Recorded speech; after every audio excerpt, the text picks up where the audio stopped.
Lah kita tengok tak macam dulu lah.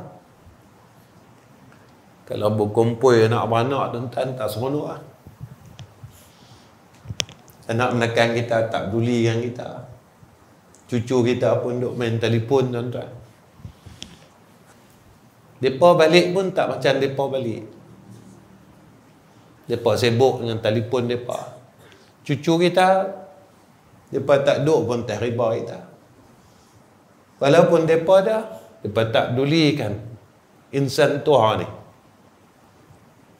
Walaupun mereka dah, tapi mereka tak pedulikan insan tua yang semakin dekat untuk tinggalkan mereka, kerana mereka kalut dengan handphone mereka. Mereka kalut dengan tugas mereka. Mereka kalut dengan urusan hidup mereka. Sehinggakan akhir ini, maka ramailah yang menjadi anak yang durhaka kepada mak dan ayah dia.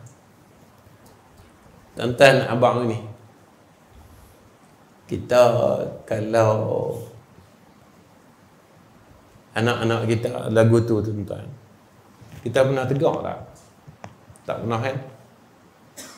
Kita kata apa? Kita takut anak kita kecil hati. Tapi kita dah kecil hati belum tuan-tuan? Tak berasa hati dah?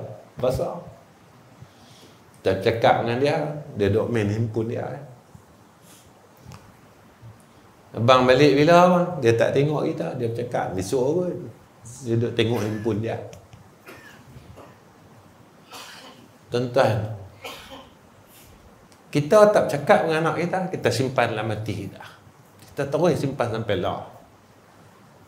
Sampai lah kita simpan tuan-tuan. Kita nak cakap, kita kata tak lagi dia tak mau balik.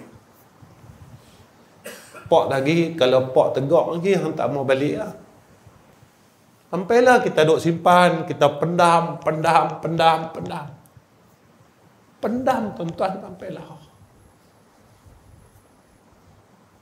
Dan pendam kita itulah yang menyebabkan dia tak boleh cium bau syurga. Sebab kita pendam ni tuan-tuan. Tapi kita tak mampu nak luahkan pada anak kita. Kita tak mampu tuan-tuan nak luahkan pada dia. Tak mampu langsung. Kalau aku luahkan, mereka akan kecil hati. Mereka akan tinggalkan aku. Tuan-tuan, inilah yang berlaku pada akhir zaman.